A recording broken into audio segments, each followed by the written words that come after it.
Hi friends, Shilpa veg recipes ಚಾನಲ್ಗೆ ಸ್ವಾಗತ. ಬೇಸಿಗೆ ಸ್ಟಾರ್ಟ್ ಆದಮೇಲೆ ಮಾವಿನಕಾಯಿ ಸೀಸನ್ ಕೂಡ ಸ್ಟಾರ್ಟ್ ಆಗುತ್ತೆ. ಈ ಮಾವಿನಕಾಯಿ ಸೀಸನ್ನಲ್ಲಿ ಮಾವಿನಕಾಯಿ ಉಪ್ಪಿನಕಾಯಿ ಹಾಕದೇ ಇದ್ದರೆ ಹೇಗೆ? ನಾನಿವತ್ತು ತುಂಬ ರುಚಿಯಾಗಿರೋಂತಹ ಪಂಜಾಬಿ ಸ್ಟೈಲ್ನಲ್ಲಿ ಹೇಗೆ ಮಾವಿನಕಾಯಿ ಉಪ್ಪಿನಕಾಯಿ ಹಾಕೋದು ಅಂತ ಹೇಳಿ ಇವತ್ತಿನ ವಿಡಿಯೋದಲ್ಲಿ ತೋರಿಸ್ತಾ ಇದ್ದೀನಿ. ಫಸ್ಟ್ ನೋಡಿ, ನಾನು ಮಾವಿನಕಾಯಿನ ನೀಟಾಗಿ ನೀರಿನಲ್ಲಿ ಚೆನ್ನಾಗಿ ತೊಳೆದು ಇಟ್ಕೊಂಡಿದ್ದೀನಿ. ಈಗ ಇದನ್ನು ಫಸ್ಟ್ ಕಾಟನ್ ಬಟ್ಟೆಯಲ್ಲಿ ಒರೆಸಿ ಇಟ್ಕೊಳ್ಬೇಕು. ನೀರಿನ ಪಸೆ ಸ್ವಲ್ಪ ಕೂಡ ಇರಬಾರ್ದು, ಆ ರೀತಿ ನಾವು ಇದನ್ನು ಒರೆಸಿ ಇಟ್ಕೊಳ್ಬೇಕಾಗತ್ತೆ. ಇಲ್ಲಾಂದರೆ ಉಪ್ಪಿನಕಾಯಿ ಬೇಗ ಹಾಳಾಗುತ್ತೆ. ಸೊ ಹಾಗಾಗಿ ನಾವಿದನ್ನು ನೀಟಾಗಿ ನೀರಿನ ಪಸೆ ಇಲ್ದಂಗೆ ಒರೆಸಿ ಇಟ್ಕೊಳ್ಬೇಕು. ನಾನಿಲ್ಲಿ ಒಂದು 6 ಮಾವಿನಕಾಯಿನ ತೊಗೊಂಡಿದ್ದೀನಿ. ಹುಳಿ ಮಾವಿನಕಾಯಿ ಇರಬೇಕು ಉಪ್ಪಿನಕಾಯಿ ಹಾಕುವಾಗ. ಯಾವಾಗಲೂ ಎಷ್ಟು ಹುಳಿಯಾಗಿರುತ್ತೋ ಅಷ್ಟು ಚೆನ್ನಾಗಿ ಉಪ್ಪಿನಕಾಯಿ ಇರುತ್ತೆ. ಇದು ತುಂಬಾ ಹುಳಿಯಾಗಿರುವಂತಹ ಮಾವಿನಕಾಯಿ. ಸೊ ನಾನು ಇದರಲ್ಲಿ 6ನ ತಗೊಳ್ತಾ ಇದ್ದೀನಿ.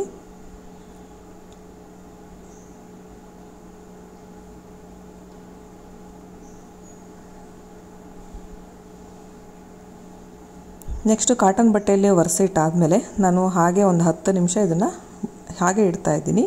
ನಂತರ ಇದನ್ನು ಹೆಚ್ಕೊಳ್ತಾ ಇದ್ದೀನಿ. ಹೋಳುಗಳನ್ನ ನೋಡಿಕೊಂಡು ಹೆಚ್ಕೊಳ್ಬೇಕು.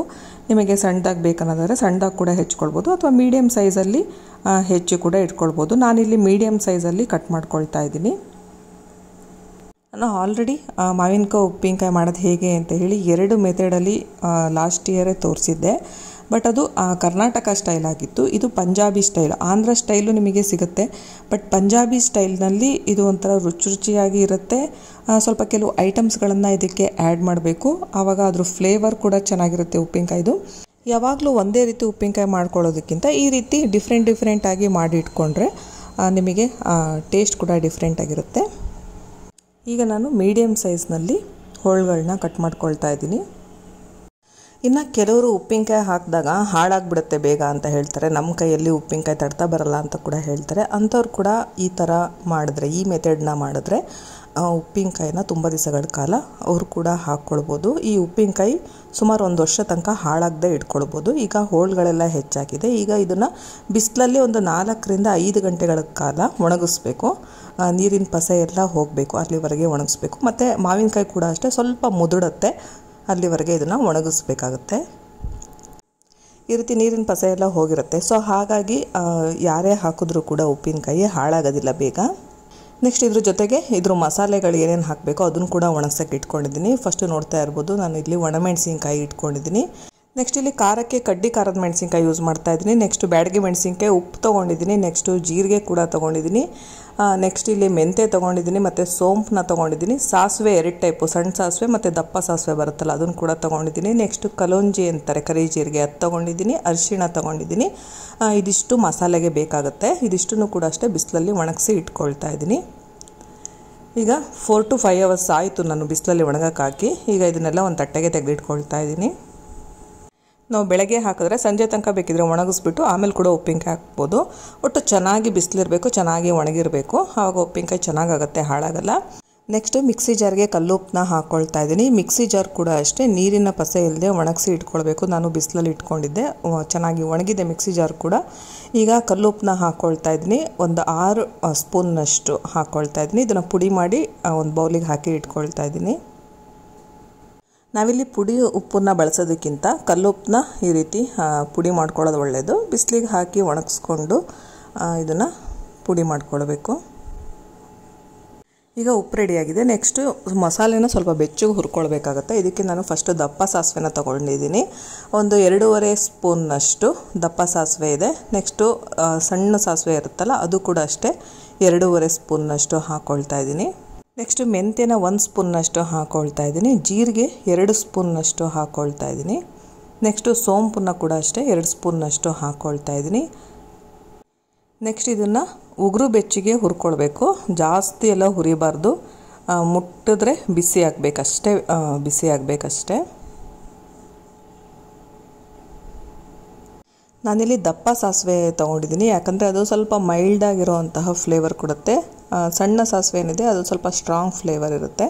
ಈಗ ನೋಡ್ತಾ ಇರ್ಬೋದು, ಇದು ಉಗುರು ಬೆಚ್ಚಗೆ ಹುರಿದಿದೆ. ಈಗ ಇದನ್ನು ಮಿಕ್ಸಿ ಜಾರಿಗೆ ಹಾಕಿ ಪುಡಿ ಮಾಡ್ಕೊಳ್ತಾ ಇದ್ದೀನಿ. ಇದನ್ನು ತರಿಯಾಗಿ ಪುಡಿ ಮಾಡ್ಕೊಳ್ಬೇಕು. ನಾವು ಸೋಂಪನ್ನು ಹಾಕೋದ್ರಿಂದ ಉಪ್ಪಿನಕಾಯಿಗೆ ಒಳ್ಳೆ ಟೇಸ್ಟ್ ಬರುತ್ತೆ. ನಾವು ಯಾವಾಗಲೂ ಸಾಮಾನ್ಯವಾಗಿ ಸಾಸಿವೆ ಮೆಂತೆ ಖಾರದ ಪುಡಿ ಹಾಕಿ ಮತ್ತು ಉಪ್ಪು ಹಾಕಿ ಉಪ್ಪಿನಕಾಯಿ ಹಾಕ್ತೀವಿ. ಬಟ್ ಈ ರೀತಿ ಮಾಡೋದ್ರಿಂದ ಫ್ಲೇವರ್ ಕೂಡ ಚೆನ್ನಾಗಿರುತ್ತೆ, ಟೇಸ್ಟು ಕೂಡ ಚೆನ್ನಾಗಿರುತ್ತೆ. ನೆಕ್ಸ್ಟ್ ಇದಕ್ಕೆ ನಾನು ಸ್ವಲ್ಪ ಅರಿಶಿನ ಹಾಕಿ ಇದನ್ನು ಪುಡಿ ಮಾಡ್ಕೊಳ್ತಾ ಇದ್ದೀನಿ. ಈಗ ಪುಡಿ ಆಗಿದೆ, ಇದನ್ನು ಬೇರೆ ಒಂದು ಬೌಲಿಗೆ ಎತ್ತಿಟ್ಕೊಳ್ತಾ ಇದ್ದೀನಿ. ಈಗ ಉಪ್ಪಿನಕಾಯಿ ಪುಡಿ ಕೂಡ ರೆಡಿಯಾಗಿದೆ. ಇದನ್ನು ಒಂದು ಸಲ ಮಾಡಿ ಇಟ್ಕೊಂಡು ಸ್ಟೋರ್ ಕೂಡ ಮಾಡಿಕೊಂಡು ಯಾವಾಗ ಬೇಕೋ ಅವಾಗ ಉಪ್ಪಿನಕಾಯಿ ಹಾಕ್ಕೊಳ್ಬೋದು. ಈ ರೀತಿ ನೋಡಿ ತರಿಯಾಗಿ ಇರಬೇಕು. ನೆಕ್ಸ್ಟು ಇದೇ ಮಿಕ್ಸಿ ಜಾರಿಗೆ ನಾನು ಒಣಮೆಣಸಿನಕಾಯಿನ ಕೂಡ ಹಾಕಿ ಪುಡಿ ಮಾಡ್ಕೊಳ್ತಾ ಇದ್ದೀನಿ. ಕೆಲವರು ಖಾರದ ಪುಡಿ ಹಾಕಿ ಕೂಡ ಮಾಡ್ಕೊಳ್ತಾರೆ. ಮನೆಯಲ್ಲೇ ಮಾಡಿಸಿರೋ ಅಂತಹ ಖಾರದ ಪುಡಿ ಇದ್ದರೆ ಅದನ್ನು ಕೂಡ ಹಾಕಿ ಡೈರೆಕ್ಟಾಗಿ ಮಾಡ್ಕೊಳ್ಬಹುದು. ಈಗ ನಾನು ಇದನ್ನು ಕೂಡ ಪುಡಿ ಮಾಡ್ಕೊಳ್ತಾ ಇದ್ದೀನಿ. ಈಗ ಪುಡಿ ಆಗಿದೆ, ಇದನ್ನು ಕೂಡ ಸಪ್ರೇಟಾಗಿ ಒಂದು ಬೌಲಲ್ಲಿ ಎತ್ತಿಟ್ಕೊಳ್ತಾ ಇದ್ದೀನಿ. ಈಗ ಉಪ್ಪಿನಕಾಯಿ ಮಾಡೋದಕ್ಕೆ ಎಲ್ಲ ರೀತಿಯ ಪುಡಿಗಳು ಕೂಡ ರೆಡಿಯಾಗಿದೆ. ಖಾರದ ಪುಡಿ ಆಗಿರ್ಬೋದು, ಉಪ್ಪಾಗಿರ್ಬೋದು, ಮತ್ತು ಮಸಾಲ ಪುಡಿ ಕೂಡ ರೆಡಿಯಾಗಿದೆ. ನೆಕ್ಸ್ಟು ಈಗ ಮಾವಿನಕಾಯಿ ಏನು ಒಣಗಿಸಿಟ್ಟಿದ್ದೆ ಅಲ್ಲ ಅದನ್ನೆಲ್ಲ ಒಂದು ಬೌಲಿಗೆ ಹಾಕ್ಕೊಳ್ತಾ ಇದ್ದೀನಿ. ಈಗ ಇದಕ್ಕೆ ನಾನು ಸ್ವಲ್ಪ ಅರಿಶಿಣ ಪುಡಿನ ಹಾಕ್ಕೊಳ್ತಾ ಇದ್ದೀನಿ, ಒಂದು ಅರ್ಧ ಸ್ಪೂನ್ನಷ್ಟು. ಉಪ್ಪನ್ನು ಏನು ಪುಡಿ ಮಾಡಿ ಇಟ್ಕೊಂಡಿದ್ದೆ ಅದನ್ನು ಕೂಡ ಹಾಕ್ಕೊಳ್ತಾ ಇದ್ದೀನಿ. ಈಗ ಇದನ್ನು ಮಿಕ್ಸ್ ಮಾಡಿ ಒನ್ ಡೇ ಇದನ್ನು ಮುಚ್ಚಿಬಿಟ್ಟು ಹಾಗೆ ಇಟ್ಬಿಡಬೇಕು. ಅಂದರೆ ರಾತ್ರಿ ಇದನ್ನು ಮಿಕ್ಸ್ ಮಾಡಿಬಿಟ್ಟು ಮುಚ್ಚಿಟ್ರೆ ನೀರೆಲ್ಲ ಬಿಟ್ಕೊಳ್ಳುತ್ತೆ. ಆವಾಗ ನಾವು ಏನು ಪುಡಿ ಮಾಡ್ಕೊಂಡಿದ್ವಿ ಅದನ್ನೆಲ್ಲ ಹಾಕಿ ಮಿಕ್ಸ್ ಮಾಡ್ಕೊಳ್ಬೇಕು. ಇದನ್ನು ಚೆನ್ನಾಗಿ ಮಿಕ್ಸ್ ಮಾಡಿದ್ಮೇಲೆ ಇದನ್ನು ಮುಚ್ಚಿಬಿಟ್ಟು ಇಡ್ತಾಯಿದ್ದೀನಿ. ನೆಕ್ಸ್ಟ್ ಡೇ ಮಾರನೇ ದಿವಸ ಈಗ ನಾನು ರಾತ್ರಿ ಮಿಕ್ಸ್ ಮಾಡಿ ಮುಚ್ಚಿಟ್ಟಿದ್ದು. ಈಗ ನೆಕ್ಸ್ಟ್ ಡೇ ಉಪ್ಪಿನಕಾಯಿ ಹಾಕೋದಕ್ಕೆ ರೆಡಿ ಮಾಡ್ಕೊಳ್ತಾ ಇದ್ದೀನಿ. ಈಗ ನೋಡ್ತಾ ಇರ್ಬೋದು ನೀರು ಕೂಡ ಬಿಟ್ಕೊಂಡಿದೆ ಚೆನ್ನಾಗಿ. ಈಗ ನೆಕ್ಸ್ಟು ಒಂದೊಂದಾಗಿ ಮಸಾಲ ಹಾಕ್ಕೊಳ್ತಾ ಇದ್ದೀನಿ. ಫಸ್ಟು ಉಪ್ಪಿನಕಾಯಿ ಮಸಾಲೆ ಏನು ಪುಡಿ ಮಾಡ್ಕೊಂಡಿದ್ನಲ್ಲ ಅದೊಂದು 3 ಸ್ಪೂನಷ್ಟು ಹಾಕ್ಕೊಳ್ತಾ ಇದ್ದೀನಿ. ನೋಡಿಕೊಂಡು ಆಮೇಲೆ ಬೇಕು ಅನಿಸಿದ್ರೆ ಹಾಕ್ಬೋದು. ನೆಕ್ಸ್ಟ್ ಈಗ ಖಾರದ ಪುಡಿನೂ ಅಷ್ಟೇ ಒಂದು 3 ಸ್ಪೂನಷ್ಟು ಫಸ್ಟ್ ಹಾಕ್ಕೊಳ್ತಾ ಇದ್ದೀನಿ. ಖಾರ ನೋಡಿಕೊಂಡು ಹಾಕ್ಕೊಳ್ಬೇಕಾಗತ್ತೆ. ನೆಕ್ಸ್ಟ್ ಇದಕ್ಕೆ ಕಲೋಂಜಿ ಅಂತ ಹೇಳಿ ಸಿಗುತ್ತೆ, ಅಂದರೆ ಕರಿ ಜೀರಿಗೆ ಅಂತ ಹೇಳಿ ಕರೀತಾರೆ. ಅದನ್ನು ಪಂಜಾಬಿ ಸ್ಟೈಲ್ನಲ್ಲಿ ಮಾಡುವಾಗ ಅದನ್ನು ಕೂಡ ಹಾಕ್ತಾರೆ ಅವರು. ಹಾಗಾಗಿ ನಾನು ಕೂಡ ಒಂದು ಸ್ವಲ್ಪ ಹಾಕ್ಕೊಳ್ತಾ ಇದ್ದೀನಿ. ಇದಕ್ಕೆ ಇನ್ನೊಂದು ಸ್ವಲ್ಪ ಓಂ ಕಾಳು ಅಥವಾ ಅಜ್ವಾಯಿನ ಕೂಡ ಒಂದು ಅರ್ಧ ಸ್ಪೂನಷ್ಟು ಹಾಕಿ ಮಿಕ್ಸ್ ಮಾಡ್ಕೊಳ್ಬೋದು. ಅದು ಕೂಡ ಫ್ಲೇವರ್ ಚೆನ್ನಾಗಿ ಬರುತ್ತೆ. ಈಗ ಇದಿಷ್ಟನ್ನು ಮಿಕ್ಸ್ ಮಾಡ್ಕೊಳ್ತಾ ಇದ್ದೀನಿ. ಈಗ ಇನ್ನೊಂದು ಸ್ವಲ್ಪ ಖಾರ ಬೇಕು ಅನಿಸ್ತು, ಹಾಗಾಗಿ ಮತ್ತೆ 1.5 ಸ್ಪೂನಷ್ಟು ಖಾರದ ಪುಡಿ ಹಾಕಿ ಮಿಕ್ಸ್ ಮಾಡ್ಕೊಳ್ತಾ ಇದ್ದೀನಿ. ಇದನ್ನು ನಾನು 2 ಥರದಲ್ಲಿ ಮಾಡ್ತಾ ಇದ್ದೀನಿ. ಒಂದು ಬೆಳ್ಳುಳ್ಳಿ ಒಗ್ಗರಣೆ ಕೊಟ್ಟು ಮಾಡ್ತಾ ಇದ್ದೀನಿ, ಇನ್ನೊಂದು ಇಂಗಿನ ಒಗ್ಗರಣೆ ಕೊಟ್ಟು ಮಾಡ್ಕೊಳ್ತಾ ಇದ್ದೀನಿ. ಎರಡು ಕೂಡ ಚೆನ್ನಾಗಿರುತ್ತೆ. ಈಗ ನೆಕ್ಸ್ಟು ಪ್ಯಾನ್ಗೆ ನಾನು ಈಗ ಸಾಸಿವೆ ಎಣ್ಣೆ ಬಳಸ್ಕೊಳ್ತಾ ಇದ್ದೀನಿ. ಸಾಸಿವೆ ಎಣ್ಣೆ ಚೆನ್ನಾಗಿ ಕಾಯಬೇಕು, ಸ್ವಲ್ಪ ಹೊಗೆ ಬರೋ ತನಕ ಕಾಯಬೇಕಾಗತ್ತೆ. ಈಗ ಫಸ್ಟು ನಾನು ಇಂಗಿನ ಒಗ್ಗರಣೆ ಕೊಟ್ಟು ಮಾಡ್ಕೊಳ್ತಾ ಇದ್ದೀನಿ. ಇದಕ್ಕೆ ಸಾಸಿವೆ ಎಣ್ಣೆ ಬಳಸ್ತಾ ಇದ್ದೀನಿ. ನೋಡ್ತಾ ಇರ್ಬೋದು ಲೈಟಾಗಿ ಹೊಗೆ ಬರ್ತಿದೆ, ಈ ರೀತಿ ಬರಬೇಕು. ಈಗ ನಾನು ಇದಕ್ಕೆ ಇಂಗನ್ನ ಹಾಕ್ಕೊಳ್ತಾ ಇದ್ದೀನಿ. ಇಂಗನ್ನ ಒಂದು ಸಣ್ಣ ಸ್ಪೂನ್ನಷ್ಟು ಹಾಕ್ಕೊಂಡ್ರೆ ಸಾಕು. ಈಗ ಸ್ಟವ್ ಆಫ್ ಮಾಡಿ ಕಂಪ್ಲೀಟಾಗಿ ಎಣ್ಣೆ ತಣ್ಣಗಾಗಬೇಕು. ಎಣ್ಣೆ ತಣ್ಣಗಾಗೋ ತನಕ ನಾವು ಇದನ್ನು ಉಪ್ಪಿನಕಾಯಿಗೆ ಬಳಸಬಾರ್ದು. ಈ ಎಣ್ಣೆ ತಣ್ಣಗಾಗೋ ಅಷ್ಟರಲ್ಲಿ ನಾನೇನು ಉಪ್ಪಿನಕಾಯಿ ಹೋಳುಗಳೆಲ್ಲ ಮಿಕ್ಸ್ ಮಾಡಿ ಇಟ್ಕೊಂಡಿದ್ನಲ್ಲ ಇದನ್ನು ಬೇರೆ ಒಂದು ಬೌಲಿಗೆ ಒಂದು ಅರ್ಧದಷ್ಟು ತೆಗಿತಾ ಇದ್ದೀನಿ. ಒಂದಕ್ಕೆ ನಾನು ಬೆಳ್ಳುಳ್ಳಿ ಒಗ್ಗರಣೆ ಕೊಟ್ಟರೆ ಇನ್ನೊಂದು ಬೌಲಿಗೆ ನಾನು ಇಂಗಿನ ಒಗ್ಗರಣೆ ಕೊಡ್ತಾ ಇದ್ದೀನಿ. ಈಗ ಒಂದ್ಸಲ ನೀಟಾಗಿ ಮಿಕ್ಸ್ ಮಾಡಿಕೊಂಡು ಈಗ ಒಂದು ಅರ್ಧದಷ್ಟು ಬೇರೆ ಒಂದು ಬೌಲಿಗೆ ಎತ್ತಿಟ್ಕೊಳ್ತಾ ಇದ್ದೀನಿ.